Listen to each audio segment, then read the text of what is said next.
about your 14 tips of tenant screening. Sometimes it's good to ask people before you run the credit check, when you have them on the phone, is there anything you want to, or when you're seeing them in person at the showing, is there anything you want to tell me about your credit history? Don't say anything, don't help them. And then let them talk, because people get uncomfortable with silence. They're going to say all kinds of stuff. And if they say, I've got nothing to tell you, I don't think there's going to be any problem. This has happened a number of times. We have to ask for this type of information. You can't skip it. If you skip it, you're going to have so many problems coming down the road that you could avoid if you just get your process in play. And you should always have that, and don't skip it. Say, sorry, these are rules and procedures. We have to follow them. Run it like it's a property management company, but it's your business, right? So you don't skip a process, because it's going to backfire if you do. Exactly. It's like going to a job interview and saying, I don't do interviews, just hire me.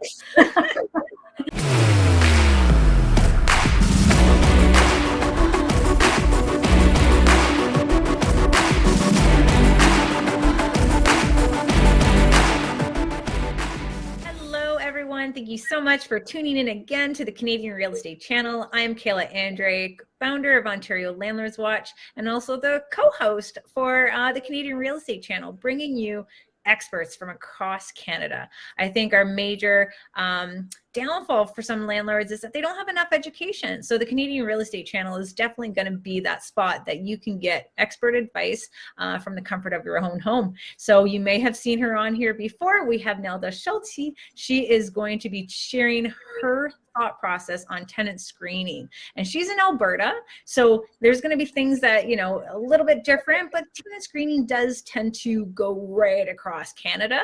But when you get to learn from someone who's been in the industry for 18 years, as I have and as Nelda have, you get to see it from a different angle, and Nelda's here today to be able to share that information with you. So Nelda, thank you so much for being on the show again and discussing tenant screening, because that is a vital part of this rental business, is to making sure that you are getting that good tenant and making sure that we keep them good tenants at the same time. Thank you.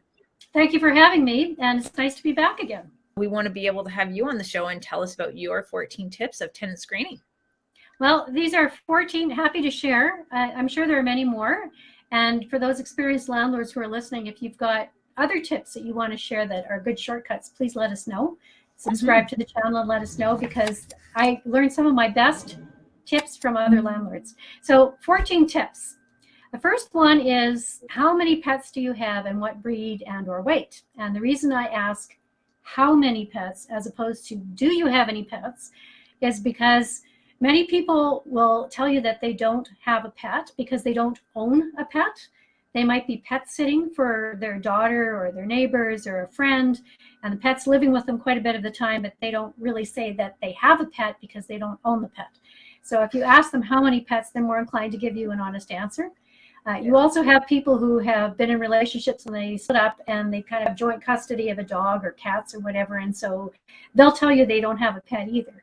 Whereas if I ask how many pets, they'll probably be more inclined to tell me about their spousal sharing unit, the cat or the dog or tiger, whatever it is that they have, the iguana, and they'll tell you the weight and the breed, and then you can see if that fits within your property. In Alberta, you guys have a pet agreement. Yay! Yeah, we do. We can, in Alberta, you can have people sign a pet agreement, a pet lease, and you can charge a non-refundable pet fee. And that's just, it's not part of the security deposit. And I know Ontario has first to last month's rent. Alberta has the first month's rent and a security deposit, which is equal to 1 month's rent. But your pet deposit is not part of your security deposit. It's a pet deposit, which is for allowing the privilege of bringing the pet onto your property. So it's a perfect reason why you would ask through the screening process if they have any pets that they're actually owning. Great job. I like that. Yeah. So there you can nail that one down. And then you can also see if they have any what's considered vicious dogs. I did some research on this a while ago too. A lot of landlords don't accept Doberman Pinschers or Rottweilers or Bulldogs, and there's a reason for that, because you can actually be sued as a landlord if your tenant's dog attacks somebody. So you can be held liable, unfortunately. So in Alberta, you can restrict the type of pet that's on your property and the weight and the breed. So just a little trivia for you. Question number 2, is this rental unit for you, or is it for other occupants? Because not everybody who's calling you about the property is going to be living there. Sometimes people will tell you, oh, I'm looking for my mother, or I've got a friend who's out of the country. These are things that you need to know. And you need to know how many occupants are going to be in your unit. We do have minimum housing and health standards that we have to follow in every province. And there are minimum housing and health standards for the number of people allowable in bedrooms, sharing a kitchen, in a bathroom, that sort of thing. So you have to adhere to those. And also, let's face it, certain units lend themselves better to certain numbers. One bedroom condo is, if you've got people who have a family of 10, that's not going to work in a 1-bedroom condo with 1 bathroom. So it's good to kind of weed that out initially, so that they're not wasting your time. Utilities are included, right? Like, you want to know how many people are in there, so you're able to set that rate to cover your costs. It's a business. You really need to. That's why they're learning. It's obviously having to make sure you're making sure you're abiding by the bylaws, but you also got to make sure that your rental rate is actually on point. Exactly. You don't need to be losing money from people living in your property. And then you want to ask them what date they want to move in, because if your property is available in 2 months and they want to move in tomorrow, that's not going to work. So you need to clarify the date, and then ask them what length of lease they're looking for. Are they looking for 6 months, 12 months? And in Alberta, you can have fixed and periodic tenancies. I prefer fixed term tenancies simply because there's a definite start and an end date. You can ask them too what they're looking for in the way of a lease. And then you can see how that compares to what you're looking for in an occupant. And then you can ask them if they're able to complete a tenant credit check. I always run credit checks on tenants. In fact, once they filled in the application form, that's one of the first things that I do, because I want to see what their credit score is. I want to see if they have a history of paying their bills on time. Mm-hmm. Because rent is just one more bill. So if people pay their bills on time, they've got a history of that, then I am willing to take a look at their application and move forward, checking their references. If they do not have a history of paying their bills on time, then I'm going to let them move on. You do have to ask permission. You have to get permission to run a credit check if you're the landlord running the credit check on the tenant. And so they have to sign and date a permission slip. Now, some of the credit checks do have a permission box that they can sign. You can also use a form, or it can be on your application form, that if they're agreeing on this date and that time to allow you to run a credit check. So you have to have permission, and then you can run a credit check. I want to jump in and make sure that you don't accept ones from the tenant. Yes, very good point. Because as we know, I mean, you've had people on the show here show how you can fake a credit score. Mm-hmm. And as a landlord, if you've got their legal name and their birth date, you can get a very accurate score on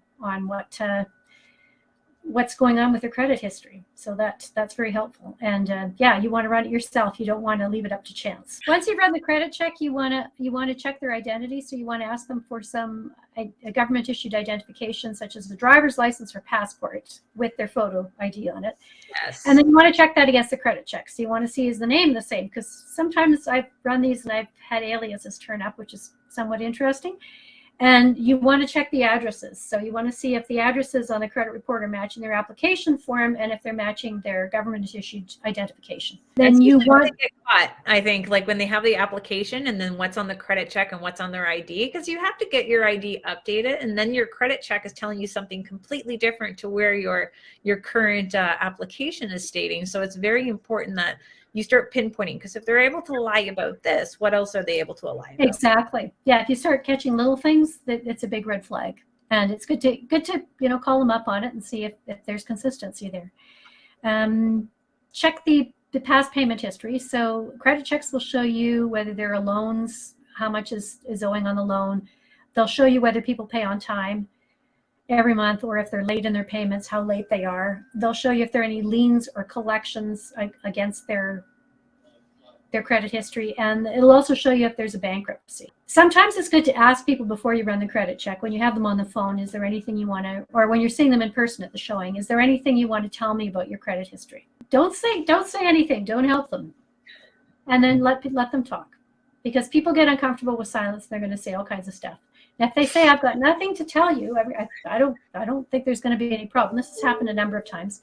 Then you run the credit check and you find there's collections, liens, there's all the stuff.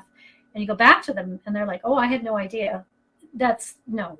If you've got collections, you know, because they're contacting you. So yeah, there again, that's if you're catching them in a lie, or there's stuff that they're just hoping you don't find out, then that's probably somebody you want to move on, because you want people who pay on time, are transparent, and honest. You're obviously looking at the trade line and the type of debt that is actually available, you know, the credit that is available. Then you have to look at the debt. So you want to make sure that the tenant, it doesn't have a whole whack of, you know, potential of going into a lot of debt, and asking the tenant, do you have a tenancy search with Landlord Credit Bureau? So that way, if landlords are reporting the tenant's past payment history, obviously they might even start telling you that right off the bat that they have a good one or they have a negative one. So it's a great way to kind of still another tool in the toolbox. So as you're asking these tenants these questions, having them go, hey, can you provide your own tenancy record? And they're like, oh, what's that? So you start explaining to them that you can indeed have that tenancy record. So their payment history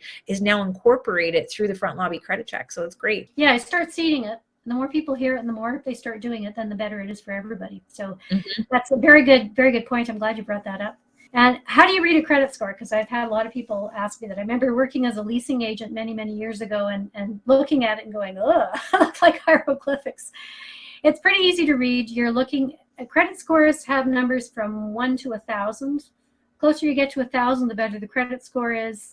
The lower you get to 1, the worse the credit score is. So they also have a numeric rating, like they are, A is the best credit rating, and I think they go all the way down to F. I don't see too many Fs. That's all they have, A through F, and then 1 through 1,000. Now, a lot of credit bureaus will tell you that a minimum score of 600, a FICO score of 600 that's the minimum that you should accept for tenants. Anything below 600 means they either have way too much debt and not enough income, or they have a lot of unpaid bills, or there are a lot of late bill payments. So the credit score needs to be 600 for minimum. You need to see regular payments. A 600 is frequently a C numeric score on a credit rating, but not always, because they all vary slightly depending on which one you're seeing. But you want to aim for a minimum. And then what Kayla mentioned before too, you want to see what their debt load is, because even though you can't actually legally say this, you're looking for rent to be no more than 1/3 of their income. I had a young tenant who had applied. I think it was the first time this person was moving away from home, and they had $80,000 in student loans and were making $2,000 a month in a full-time job. So the debt load was huge. When I looked at the debt load in ratio to the amount of money that the potential tenant was bringing in, I think there was about $50 leeway on the top. And I thought, what happens if this person's car breaks down, or any emergency happens? They will not be able to pay their rent. So 1/3 gives them a little bit of wiggle room at the top, so that if something happens, they can still pay their rent. When you have newcomers coming in, they don't have, that high credit score, but they could be great at paying their rent. That's when the tenants, they know that. And that's when they're coming with somebody like a guarantor or a co-signer, and they have great credit. So it's always a balance. So it's not so much as if they don't have that score, it's a done deal. It's also at the point where you just want to make sure what that debt is. Is it just don't have the credit quite yet? And are they coming with a co-signer and a guarantor? Yes, and co-signers are just the same as it's the same as if they were actually filling out the application form, because you're running credit checks on them as well. And I haven't actually had too many parents who wanted to do that for their kids. They said no, they didn't want to run a credit check and they didn't want to be responsible for them. So that's not something I see very often, oddly enough. I had a lot of friends and family doing it for people who are just coming into Canada. But yeah, I don't really see the parents. Parents are like, you're on your own, just don't come back. Yeah, figure it out. Figure it out. Please leave me alone. You just want to be treated like adult. Here you go. Then are you able to verify your income on the application with documentation? So you can't actually legally ask somebody if they're working, but you can ask for income verification. And that usually ends up being a 30-day pay stub, get something recent. And when you're looking at the pay stub, you want to check for consistencies. You want to make sure all the font looks the same, that all the deductions are taken out, CPP, EI, everything, that the company name font is the same, because they're ways to fake pay stubs as well. But the font is going to be the same, the deductions are going to be the same, and then total the math, because if the math is incorrect, then it's not a company pay stub, unless you have somebody like me doing accounting, in which case it might be incorrect. But most companies can't afford to keep somebody who's a bad accountant on staff, so I don't imagine that happens too often. Or if they don't have income, because there are people who are independently wealthy, like trust fund babies. There are people who are retirees, they retired at a young age or won the lottery or whatever. Great. They just have to provide some kind of documentation. Letter from a bank, like a bank manager, and a lot of times they have a form. I've seen a lot of forms from banks where they, for specifically this kind of thing, where they'll check off different things and they put their seal on it, their stamp, and they date it. It goes directly to me. And then I know that it's the real thing. You can also get a letter from an accountant or a lawyer that can verify their income, that they have enough income to pay if they're signing a year lease, they've got enough income to pay for a year. So you can get accredited bodies to verify income. A bank manager is one, a lawyer, an accountant, if they don't have an income. We have to ask for this type of information. You can't skip it. If you skip it, you're going to have so many problems coming down the road that you could avoid if you just get your process in play. And you should always have that, and don't skip it. Say, sorry, these are rules and procedures. We have to follow them. Run it like it's a property management company, but it's your business, right? So you don't skip a process, because it's going to backfire if you do. Exactly. It's like going to a job interview and saying, I don't do interviews, just hire me. But if you want to talk to me before you hire me, no, just hire me. What do you mean, where do you see me in 10 years? I don't know. I don't even see myself in 10 years. Good answer, Kayla. That's why we're entrepreneurs. Always got the great part of, always doing that scheduling of interviewing the tenants just like it's a job. And when they come to your home, you look at, did they just come home from work? Are they dressed really nicely? Are they presentable, or do they just smoke a joint in the back of the car and then come into the house, and now you're worried that they're going to do a grow up in your house? But it's always about do what you would do as a tenant walking into a home to be accepted. You need them to like you, and then you need to obviously pass the criteria in order to pass the financials, as well as making sure that you're going to take care of that person's home. Exactly. And that's what I'd forgotten. That just came back into my head. Thank you for that reminder. People start getting all huffy with you and trying to tell you that you don't know your job, because that's frequently the place people would go if they didn't want to fill in the application, or they didn't want to do parts of the application, and be like, well, I shouldn't have to do that. I'm a lawyer, or I'm, whatever, Mr. Important, or I'm rich, or whatever.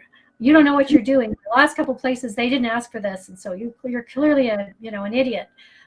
They're putting up a smoke screen. Let them rant and let them move on. I had that, like when I'm like, oh, have you seen a lot of places? And they're like, yeah, the last place they wanted me to fill an application this thick. I was not doing that. I'm like, oh, well, mine's not that thick, but it is pretty extensive, right? You get to see who you're working with just by them, ask them that question, if they've even, how many places they've seen, what they've been seeing. It's very good question, just to, almost like that icebreaker in order to get shooting the breeze. See where they're at, what they've been doing. Are you able to provide 2 to 3 work references? And why work references? Because work references are more credible and more consistent than personal references. Personal references, I mean, someone's mother, their friend, their brother, are they going to give them a bad reference? No, they're not. So you need to find someone who feels that they are representing the business and or their position, and they need to remain honest. So I always ask for 2 to 3 work references, and I tell them why. Sometimes they'll say, well, work references, I'm not applying for a job. And I'll say, well, you kind of are. Applied for a job as my tenant. So I do ask for work references, and I ask them if they're able to provide 2 to 3. And then I ask them if they're able to provide 2 to 3 landlord references as well. And if they can, great. If they're young, like Kayla mentioned, first time away from home, if they've got a co-signer or guarantor, then that's a route you could go. But yeah, always ask for landlord references, always ask for work references, and 2 or 3. So the first landlord that you might speak to might hate the tenant and want to get rid of them, the current one. Yep. So if you can go back a couple, and they'll tell you anything so they can get them off their hands. If you can go back a couple landlords, then you're more apt to get a very honest answer, because they'll tell you, oh, that person was blah, blah, blah, and they did this and this, and then you know. So if you can go back 2 to 3, excellent. And the same with work references. You can go back 2 or 3. Even before COVID, we used to try to go to their home to get them to sign the little document and be like, oh, I forgot this paper. I'm in the area. I can drop by now, right? And you're there. You get to see that they live there, how they're having their house. And then COVID hit, and it's like, damn, we're gonna find another strategy. Well, at least we have a work reference that I think would be a really good way of determining what type of tenant you're looking at. You can ask them if their workstation is clean. You can also ask former landlords that, did they keep the property in good condition? Did they pay every month on time? Did they cause any problems? Would you rent to them again? Would you rent to them again? Yeah. And then when you've asked these questions for the landlords and the work references, stop yourself from talking and helping them along. Just ask the question and be absolutely quiet and let them talk. Be socially awkward if you have to. Be socially awkward because they'll try and fill the space. And you want to check for consistency. You are going to see similar themes with people's personalities, because who you are at work is usually who you are at home. I mean, you might let your guard down a little bit at home, but if you've got a good work ethic, you've got a good work ethic. If you're a neat and tidy person, you're a neat and tidy person. So we need that. We're giving a lot of money here. Take care of it, please. Do you require parking? Number 10. We're on number 10 already. Do you require parking? And this is a good question, even though you might think, well, everyone needs parking. Well, maybe they don't. Some people don't have a car. Other people might not have a car, but they might be storing a quad or a skidoo or whatever, and they might need a place to park those things. Other people might have 5 vehicles. I had one roommate in Fort Mac who had, I didn't ask him how many cars he had. I just assumed he had a truck or, one vehicle. He ended up with 3 vehicles. He parked one in the driveway, one across the house, and I said, I had no idea you had these many vehicles. I had multiple people in the house, and I was really worried that the neighbors would report me for something because they were taking up all the parking spaces. So that's, if you have a house, you want to make sure that you've got enough space to house your vehicles. If you've got a condo or a townhouse or something with underground parking or assigned stalls, you need to make sure that you have enough parking space for them, or that you've got other parking space so you can accommodate them. And then be very clear on what the parking arrangements are, and put all of that in writing in your lease. Are you able to pay the security deposit and the first month's rent when you sign the lease is number 12. And I know in Ontario it's the first and the last month's rent, but in Alberta it's the first month's rent and a security deposit. And the security deposit gets held in trust, in a trust bank account, and it's held currently at 0% interest until the tenant moves out, and then you can claim damages against the security deposit, but more on that later. So if they say yes, that's probably the right answer. I have allowed some people to pay their security deposit in installments, but it depends on their credit rating. If they've got a really good credit rating, let's say they just moved to a new town, new country, whatever, I've had that, and people have said, I could pay it all at once if you really need it right now. It'd be a little easier on me if I could pay it in 2 installments on this date and that time. And I never had a problem with it. They always did that. So okay with you, put it in writing. If it's not okay with you, then they have to find a way to pay either your first and your last month's rent, or your first month's rent and your security deposit at the time of paying the lease. Do not release the keys until you have both in your hand. Yes, I don't care if it's a banking problem or they couldn't do the email money transfer and they're going to send the rest of it to you tomorrow, and they went to the convoy and the government shut down all of their bank accounts. I don't care. Don't give them out the keys until you get the deposit for the security or the last month's rent and then the first month's rent. It's so important. So many landlords burned that way. You absolutely get burned. So, and that you don't need to be playing games on the first month. If they can't cough it up, they don't want to, or they're making a million excuses, good red flag for you. That's self-deselection. You can let them go and move on to somebody else. It's not too late to find another tenant. Are you aware that tenants insurance is a requirement? it should be mandatory. You should write it in your ad as well that tenants insurance is mandatory, and it's for the tenant's protection, and it's for your protection, and it's your property's protection. Why the tenant's protection? Well, I keep coming back to my Fort Mac property, but I've had tenants evacuated on 2 separate occasions. Once because we had the citywide fire, and the police and the fire department just came in and said, everybody out now. They had to go. I had people evacuated because the whole area flooded. Same thing. Police came in at the end of the street, knocked on the doors, said, go. So the tenants who had insurance were fine. They had a place to live. Their meals were covered. They could even get some clothes back. But when somebody shows up at your door and says, leave now, I mean, really, what can you take with you? So, and then they didn't have a place to live for a month or whatever, or 2 months, until they would let people back in the town and my place was habitable. So it protects the tenants. You can tell them my story if it assuages their fears. It also protects you, because if they willfully damage the property, your insurance can go after their insurance. Whereas if there is damage that isn't covered, that they won't cover or whatever, your insurance can go after their insurance. And insurance is attached to you. It's not attached to your property. So that means, because I've had floods and a fire, every time I go to a new insurance provider, they hike my insurance premiums way up, because it doesn't matter that I kept my property in great condition, that I personally did not cause the fire in Fort McMurray. I personally did not cause the flood in Fort McMurray. Those 2 things are still attached to my property, to me, I mean, an insurance. So you don't want to get your insurance dinged any more than you absolutely have to, unless you're a mega billionaire and it doesn't matter to you if something gets damaged. You can just, pull the money out of your back pocket, pay, and you're good. Yeah. So and responsible tenants, they're almost coming with their tenant insurance anyways, because they're asking you for details about the property so that they can get their tenant insurance. And that's another good sign when tenants are already offering it to you, and you don't even have to make it a mandatory requirement for them. They're already offering it to you. We love those kinds of people. Yeah, we love them. And then you want to ask them if they have any questions or concerns to kind of wrap up your pre-screening conversation. And if they're unclear about anything or uncomfortable with something, then that's the time for them to let it out and to have you discuss it with them. And it gives you a chance to kind of see where they're at with everything and see if they want to go ahead and book a showing. And by the way, you get really good at these questions. They won't take you an hour to do or a half an hour. You probably get through everything in about 10 minutes.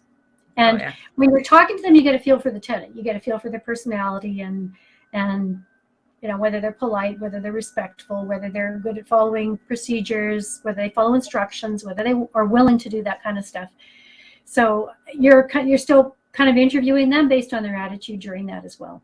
And then after they say, yes, they want to see the property, and you've scheduled a date and a time, then send them a text that confirms the date, the time, and the location, and ask for a confirmation text 1 hour before they're showing.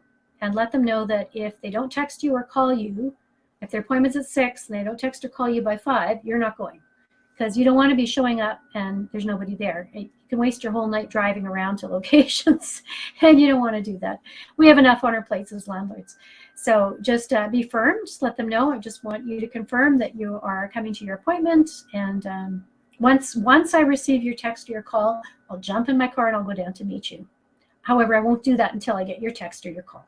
Organization, rules and procedures. This is why we got Nelda here. She's going to be able to share everything that she has, and I'm telling you, she has more, guys, more. If you're liking what Nelda's talking with you about today, hit the like button, share this video with your network, and give them some information that's going to be helpful, not just in Alberta, but obviously across Canada. We're talking about this.